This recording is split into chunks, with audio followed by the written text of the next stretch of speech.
It's what we call a set it and forget it bed because I've never fertilized this bed. You can see how moist it is. The worms are gonna go to your shadiest, dampest spot no matter what you do. Browns make all our mistakes disappear. It's true. If you just put worms in and you feed them once in a while, nature will take care of the rest. It's beautiful. And it's easy. That's the part I like. I first added in-bed vermicomposting bins to my raised beds in 2020 and I've never stopped because they've made a huge difference in my soil. And if you've thought about doing this, it's easier than you think. Today, I'm at Arizona Worm Farm with Zach, and we're gonna show you the simplest setup, what to feed, how to harvest and use castings, and the few common mistakes to avoid so it stays easy and actually helps your garden. This is the bed that I saw the first time I came to the worm farm, and I knew I wanted to add them to my garden. So is it the same bed all these years later? Six, 7 years later. In areas where you can do an in-bed vermicomposting system, it's way less messy, it's easier, and the worms like it way better. And there's just much, much less that you have to do. I am the world's laziest gardener,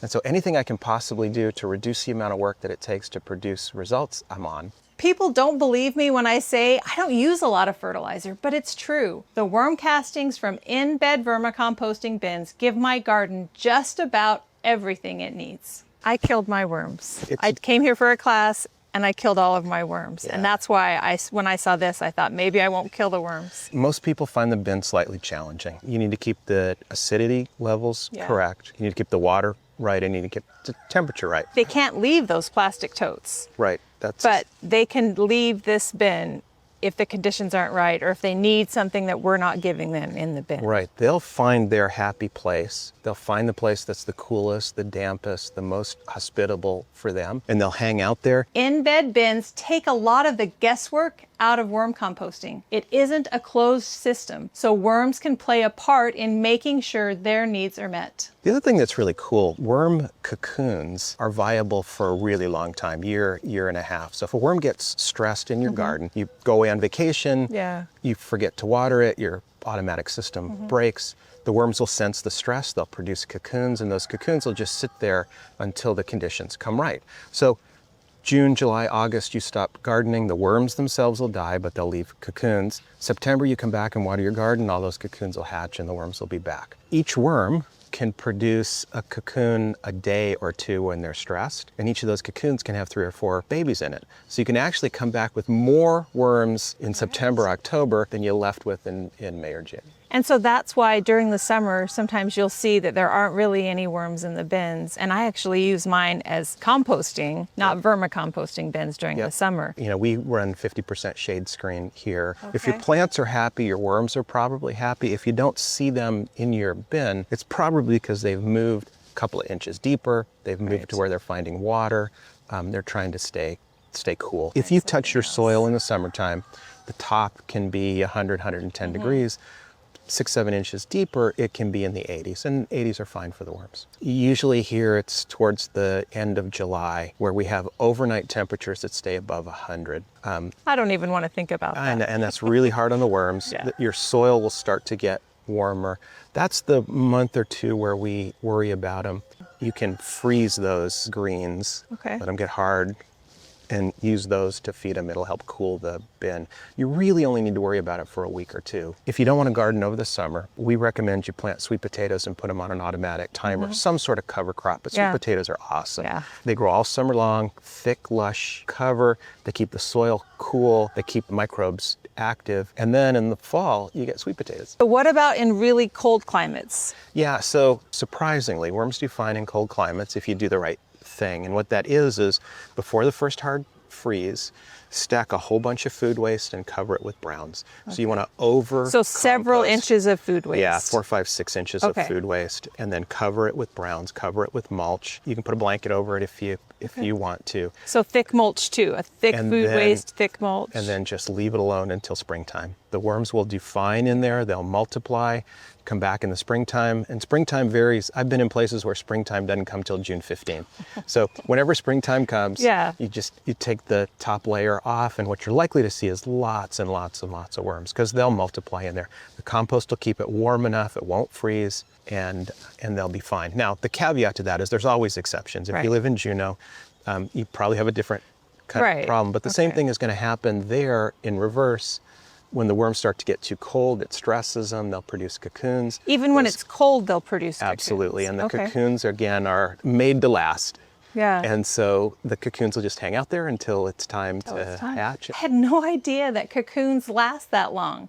It's helpful to hear that if things go wrong or it gets too hot, those cocoons will be ready to hatch when the conditions are right. So the two places where we don't recommend that you do this are places where you're likely to encourage some sort of gopher or mole or some predator, or you have really, really high humidity. Then the food doesn't decompose as well, and you're likely to attract lots of things you don't want to attract, rats and cockroaches and stuff like that. So it doesn't work great in Florida. I have rats sometimes in my garden, but they've never bothered the bins. What's been your experience with that? Yeah, same thing. We're going to talk about how we feed these guys, but if you do a good job, rats are absolutely not a problem. Rats will eat worms, but we find that if you take care of your bin properly, you won't get more. Okay. If you have They're them in the not going neighborhood, to attract more rats to your if you have them in the neighborhood, they're going to be in the neighborhood. Yeah, this isn't going to chase them off, but it's not going to attract them, and they won't hang out here. They're much, much more likely to eat your red fruits, so peppers and tomatoes, and they're much more interested in your sweet and brightly colored fruits. All right. If you have moles or gophers, you might want to put a mesh bottom across this. Like hardware cloth or something along the bottom. It's not going to attract them, but if they're there, they'll eat them. When we set this bed up, we put one bag of our bed run bag of worms in And this. how many worms are in that bag? It's between 600 and 900. We don't screen them. When you buy worms by mail, they screen them, remove all of the dirt, and ship them in some sort of a dry peat. We find you lose between 10 and 15% of the worms. They'll just die because of the screening process is too stressful. So they're starting out life already stressed. They're starting out stressed. You can see as much as 50% worm loss in your first couple of days in worms that you get in the mail. Sad. We sell them in a habitat. So you get a bed run bag that has all the worms, adults, babies, cocoons, plus a habitat that's already microbially active. So that can go straight into the bin, and we find that we have almost zero worm loss. Which type of worms are the best for this? That's climate specific. For Arizona, the red wiggler or the blue wiggler are the absolute best composting worms. They operate in the largest span of temperature, 30 degrees to 90 degrees. There are bigger worms. Night crawlers are the most common. They're better fishing worms. There are Europeans that are good in our winter and die in our summer. There's Africans that are great in our summer and die in our winter. And we don't want any to die at all. So we get red wigglers. So for Arizona, it's red wigglers. Yeah. Do I have to worry about like jumping worms or something, bringing some kind of, are worms invasive? Are they gonna spread? In Arizona, our hard soil really prevents worms from moving beyond where we put them. Okay. If you're buying worms from a reputable dealer, then you don't need to worry about foreign breeds. Okay. In general, invasive worms are not a significant problem in Arizona or in lots of parts of the country. Okay, so if you buy from a local breeder, you're going to get the best worm for your climate. That's another reason to buy from a local worm farmer. Yeah, for sure. In their defense, when you buy from the big ones, Uncle Jim's Worms and Mimi's and places that ship all the time, they're very, very careful about only sending you red or a red and blue mix. Okay. If you order euros, you're going to get euros. The worm farming community is very sensitive to not spreading worms that are going to do harm. Remember, the best worms for your location and climate will always be from a local worm farmer. That's the best place to buy worms. If you want a good thick layer of browns, we like shredded cardboard that's been soaked. A good layer of greens, any kind of food waste, anything you like. The more you like it, the more the worms like it. And then another thin layer of browns. So browns, greens, and browns to get started. How do you get shredded cardboard? A shredder. That little investment has helped me turn countless Amazon boxes into worm food and habitat. We really prefer that you do that a week or two before your worms come. Oh. Because then the bacteria, the food will start to break down. The microbes in the soil will start to help that process. So you want to get that habitat ready for your worms so that when they come in, they're not having to do all the initial work. So tell me more about the browns. I know you like shredded cardboard, but What are some other browns that I can use? Yeah, anything that was a tree. Anything that was a tree. Anything that was a tree. So mulch, commercially available, mulch Right. works great. Worms' favorite browns are dried leaves. You have a deciduous tree, it loses its leaves, grab those in a bag, they make great browns. They're absolutely the favorite. But shredded cardboard, shredded paper, mulch, all works fine. Remember, anything that used to be a tree can be a brown. Leaves, wood chips, bark, anything. I also get the question about, are those worms going to eat my plants? How do they know what to eat and what not to eat? Worms have no teeth. They can't eat anything until it dies, and mostly what they're feeding on is the microbes that come when your food is breaking down. So they can't bother your carrots or your So if you see holes in something, it's not from the worms. It's not from the worms. Worms are self-limiting animals, which means that when they run out of space and food, they stop multiplying. So your worms will establish a density in your bed that's appropriate for the amount of food and space and water that they have. You can't overpopulate a bed with worms, so you can't get too many. Start small. Don't feel like you need to add worms to every bed right away.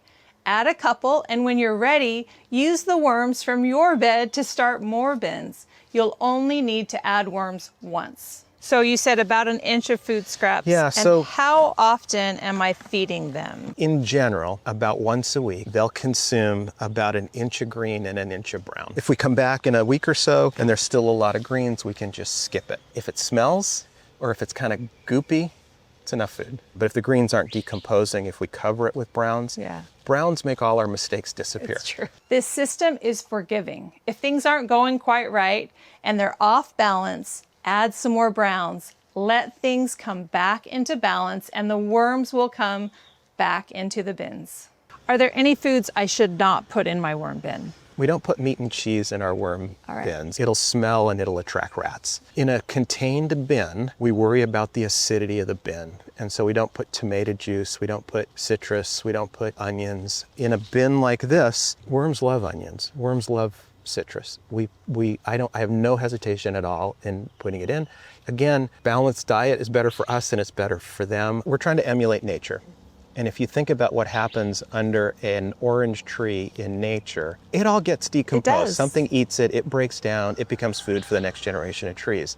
That's the same thing in our worm bins. If you keep your worms fed, you'll have more castings to use in your garden. This is just a wood box sitting on top. From the soil level of the raised bed to the ground, we have just this sort of a frame. It's a 3/4 inch by 3/4 inch frame, goes down to the bottom, and it's covered with hardware cloth. So that allows the worms to crawl in and out. We've never fertilized this bed. There's no miracle grow. This is just compost and castings, and that's it. Tell me a little bit more about harvesting the worm castings. So if I want, you said, I can just leave them in there, let them feed my bed, but eventually the level is going to get higher of those worm castings. For an in-bed system like this, where you can't take it out easily, it's as simple as moving that top 4 to 6 inches from one side off, reaching in deeper and taking out a handful.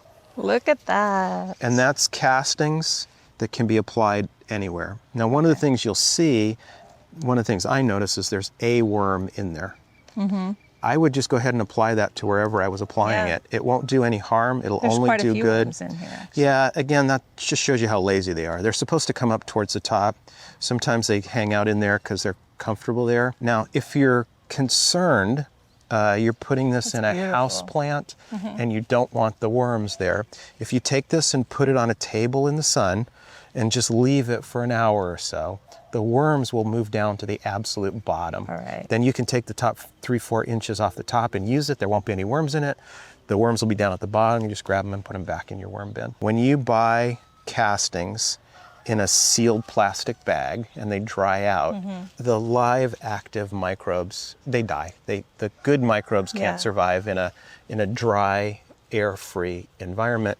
That is as microbially active as you can get. So growing this yourself in your own yard is the very best casting you can get. It's better than what I can sell you. Now, mine's are good. Because we do our best to keep them looking like this, but your own is absolutely the best you can get. And it makes it easy when you can do them right here in your bed. The best worm castings are the ones you make yourself. There is no better feeling than harvesting a bucket full of castings to feed my garden.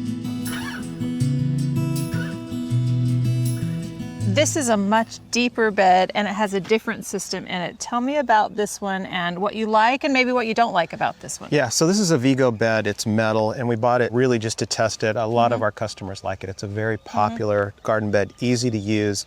We went ahead and bought the in-ground vermicomposting system that they sell. Does it have a bottom on it? It does have a bottom on it. It does have a bottom, okay. Yeah. But there are holes along the side. There's large holes along the sides, and you can kind of see those. The worms do move in and out, no problem. It does work fine. I'm not a fan of the plastic. What we find in Arizona is the plastic just gets hot, it sweats, you can leach microplastics into the soil. The worms have a little more difficulty, and that sweat attracts cockroaches and pill bugs and other things that we don't like to have. So on any given day when I reach in here, I will find worms, and the worms are doing nicely, but I'll also find other stuff. We use these ant bait stakes. Okay. You clip them off, you can put it directly in the garden. The ants Do you put it go in the bin or would you put it outside of the bin? It depends on where the infestation is. Okay, you if you're can seeing- see where they're okay. walking. I just put them in the path of where they're walking.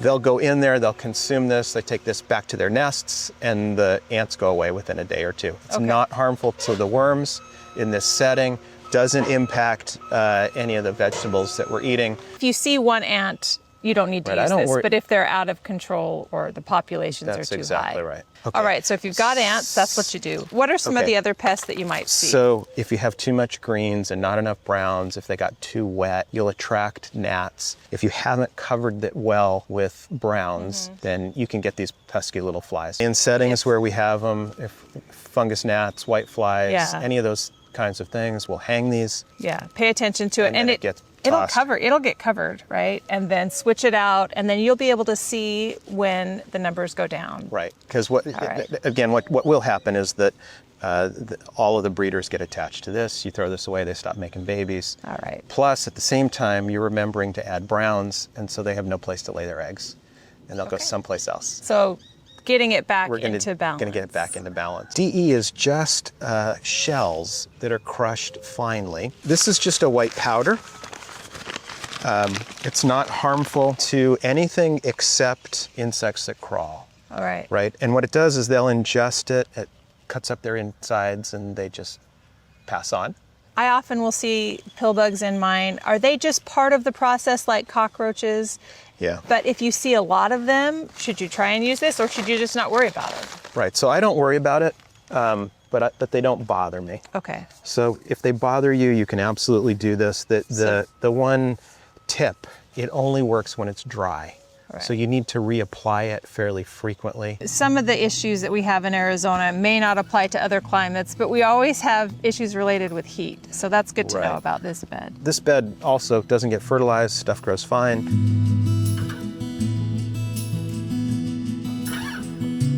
Zach, this is a huge garden. It's enormous. I wish I had this garden, but how many bins do I need for a garden this big? Just one. Darwin taught us in the 1800s that a worm will travel 100 feet a day to go after something tasty. So one central bin is sufficient for this entire garden. Over a period of not more than a couple of months, you'll see worms everywhere throughout your contiguous garden. So if you have separate gardens, if you have one on one side of your driveway and another on the other side of your driveway, you need one in each one. If they can get there, they can access through the soil, they will cover this entire garden. One bin for this entire garden. That's it. That's all it takes. All right. These are some happy worms. They are. And the very cool thing about this is the worms are enough to fertilize, transform all the compost into food for the plants. There's no commercial fertilizer, no herbicides, no pesticides, no chemicals of any kind throughout the whole garden. No fertilizer, just compost, worm castings. And worms. It's magic. Yeah, it's nature. The other bins we've seen have been in raised beds, but you can do this in the ground too. Let's see it. So I'm going to take this one out. You'll see that I've got look at all those worms moving in and out from there. So that proves that they'll do it. They'll go in and out. They'll go in and out. But to put this in your garden is as simple as digging a hole. Look at that good soil. Didn't start that way. Nope.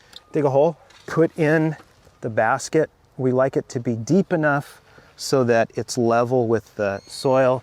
And then we backfill because we do want the worms to be able to have an easy path into the rest of the garden. So no space around the basket. You want soil around the outside. Okay. Right. This is our bed run bag, the way we sell worms here at the Arizona Worm Farm. So it's got a whole bunch of worms in it. You need to name them as you're putting them in. No. That's the hardest part. This whole thing just gets dumped in there. So no bedding in the bottom of this? Not for a garden. That's the difference in an in-ground garden. You don't need the bedding in the bottom. I'm done. That's it? That's it. And then I cover it with a plastic. I cover it with a lid, any kind of a lid. Board is fine. And you're still gonna feed these worms, though. I'm still gonna feed these worms exactly the same way I fed the other ones. Inch of green, inch of brown. For the typical garden, half of our bag of worms is plenty. And that gives you room to feed. I put a full one in here because this is 200 feet by 400 feet. So it's a lot of space. No-till garden. We don't disturb the soil. When we harvest that Swiss chard, we're going to cut it off at the soil line. We're going to leave all those roots underneath. We've planted radishes, and you can see we've added 2 inches of fresh compost. That's more food for the worms. They'll spread throughout this entire area. You can get up to about 100 worms per square foot. Although we don't see that many. Yeah. But when we plant starts, we'll see worms throughout the whole garden. If this is all you need for an in-ground area, how many habitats do you need for each raised bed? So the worms they won't move from raised bed to raised bed. So you need 1 in each raised bed. We recommend that people start with 1 or 2. If you have 6 raised beds, start with 1 or 2. Figure out how it works. Once you get to where you know what you're doing, and you reach in and this is what it looks like, you can take that handful and move it to your next bin. If I have an in-ground bed, I'm putting in a full bag. If it's in a raised bed, I'm still putting in habitat and about half of a bag of worms, but I can use my own worms to start bins in new beds. 100%. You shouldn't tell us that. You're not going to sell as many worms. We want everybody to have worms. Okay. We want everybody to have worms. All right, any other last tips for someone who wants to start but is a little bit intimidated and thinks it might be too hard? So we do classes here, and your videos are awesome. So watching a video or coming down and take a hands-on class. So if they've watched through this entire video, they've got everything they need to start a worm see how farm. simple it is. Dig a hole, put it in a basket, add the worms, cover it up, you're done. If you want to hand hold through that process, come down and take a class. But there's really 3 keys to success. 1 is get the right worms. Get good, healthy worms, preferably from a local vendor. You'll be happier with that. Get the water right. So you want to make sure that you have enough moisture. And then just create this sort of fluffy habitat for composting worms. We do that with layers of compost and mulch, a little bit of worm castings if you're starting first, but just layers of compost and mulch makes it really easy for the worms to move all the way through the garden. That's it. Okay, you make it sound so easy. It's not hard. They're bugs. They're hard to kill. All right, I've been doing it in my garden since 2020. I would not garden any other way. It is the best way. My garden is healthy because of these worms. So thank you so much, Zach. I'm excited.